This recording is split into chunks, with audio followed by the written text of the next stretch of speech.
Yesterday, the Dallas Cowboys made one of the craziest trades that you'll see right before the start of the season. They have traded Micah Parsons, one of the best pass rushers in football, for Kenny Clark and 2 first-round picks. And I'm here to say that this is actually a pretty good trade for the Dallas Cowboys. I know a lot of people are either A, devastated of losing Micah Parsons, which is understandable, or B, they're actually happy and glad that this drama is all over, right? He wanted a lot of money. I believe they offered him upwards of $200 million. And, basically, the Packers said, he will give you 183. And he said, okay, I'll do that. So, again, I don't know exactly what happened in terms of the money. But what I do know is he's now gone. He's in Green Bay. Kenny Clark is now in Dallas. And in this video, I want to show you guys why it's not that big of a deal. Why I think that this trade actually works out in the favor of the Dallas Cowboys. Now, again, I do think that the Packers will be a better football team with Micah, but I also think the Cowboys will be a better football team with Kenny Clark, and we're going to discuss why in this video. Let's just jump right into it. Now, the first thing that we need to make clear, right, is pass rush was never the issue for the Dallas Cowboys. Yes, you have Micah, and that was a big reason why they were ranked, and you guys can see right here, they were ranked number 2 in the NFL when it came to QB sack percentage. That is amazing, okay? Now, losing Micah Parsons, that will see some sort of effect. Maybe you go from 2 to 7 or 2 to 10. Either way, you're probably still in the top 10. And the reason I think that, because when you look at their depth chart, when you look at the defensive ends, when you look at this front 7, you have Marshawn Kneeland, who I do like, right? You have Dante Fowler, who's coming off a great year in terms of sack production. The Commanders, beautiful, right? You have Donovan Ezraku, who I think has looked really good throughout the preseason thus far. I love that addition. You have Sam Williams as a former second-round pick. He's getting healthy.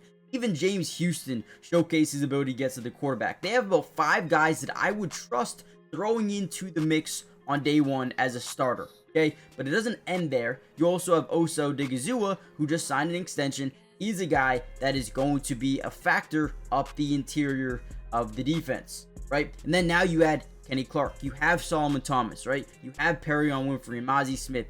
This front 4 is actually pretty stacked, even without Micah Parsons. Okay, but let's go back to the stats. What do the stats tell us from last season? Yeah, they were one of the best pass rushing teams in the NFL. Now, usually, if your pass rush is really good, the rest of your team should be really good. I mean, defensively, your team should be really good.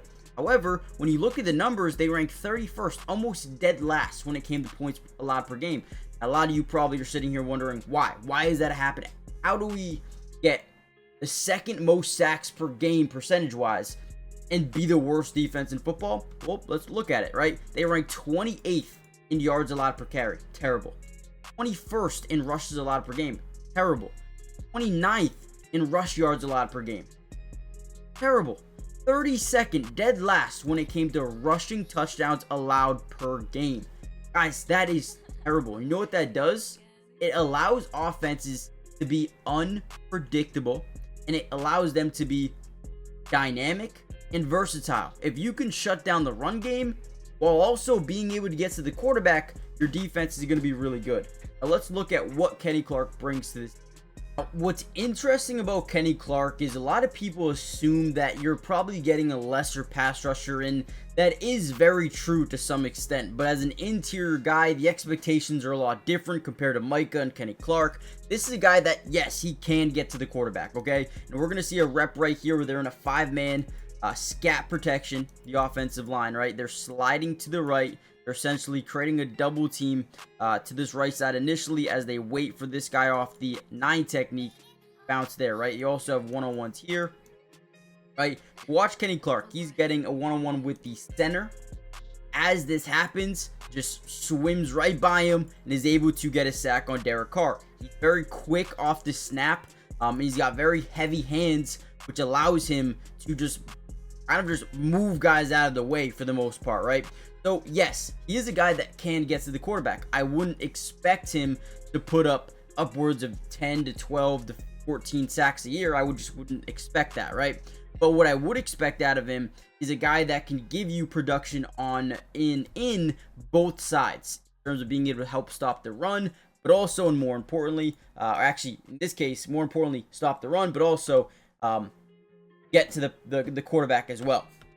Here's another play where he gets a matchup, gets right by the first guy. You see the guard start to rotate over, right? Bullies through him and gets a sack. That's 3 guys goes through on this specific play. And I do ultimately want to show you how good he is in the run game at times, because that's when I think he's really going to be able to help out this defense, make them a little bit more dynamic.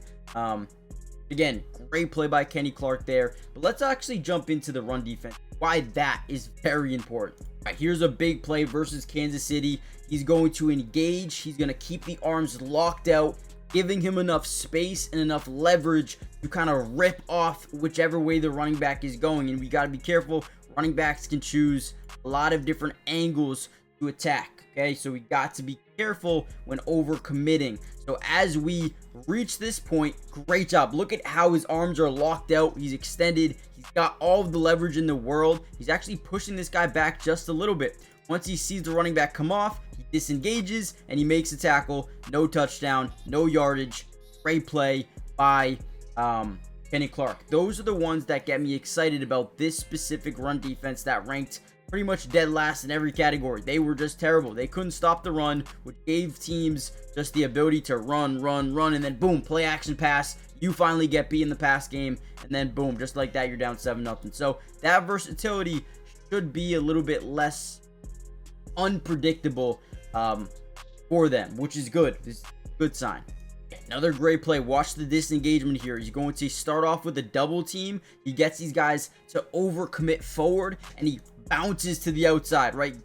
Beats 2 guys initially off the snap. The center kind of rotates over back to the interior, but he gets around. His eyes are always on the running back, and again, goes and makes a play. And again, I can sit here all day, guys, and show you why I believe he's going to be a difference maker. And I think the run defense is going to be a little bit better than what they had in Mazi Smith. No offense to Mazi Smith, but you need someone different. Solomon Thomas, he's a little bit better as a run defender.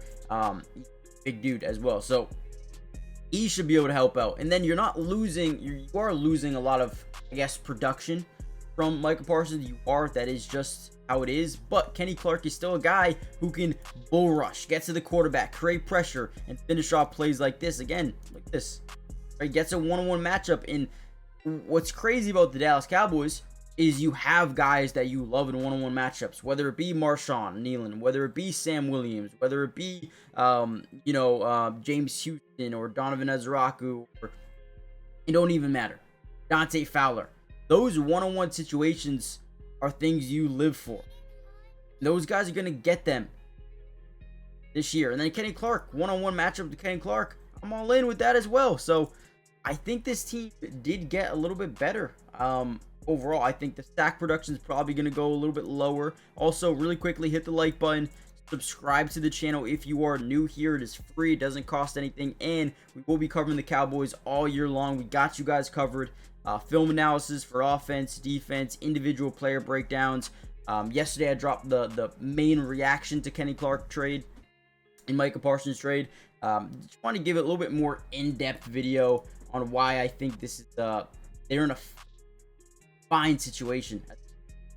If you go back to 2023, he actually had some really good years. I mean, he had 9 sacks in 2023. That is unbelievable. Wasn't great in run defense, but is better than anything that they had. You go back to 2022, same thing. Not great in run defense, but as time was going on, he started to improve in the run game, which is why I think he will be a factor. But again, pass rush, 5 sacks. So yeah, you're not getting a Micah Parsons type of pass rusher, but this is a guy that, you know, can still help this defense be better. Anything is better than what they had going into this season in the interior. Again, we can look at it all day. If you take Kenny Clark out of that nose tackle role, you have Mazi Smith and Solomon Thomas, right? We all know Osa can get to the quarterback. Dante Fowler can get to the quarterback. Nealon, Ezraku, Sam Williams, and James Houston can get to the quarterback. They still need work here in terms of being able to stop the run, but Kenny Clark is, at least in my opinion, a upgrade to what they had coming into this when it comes to stopping the run.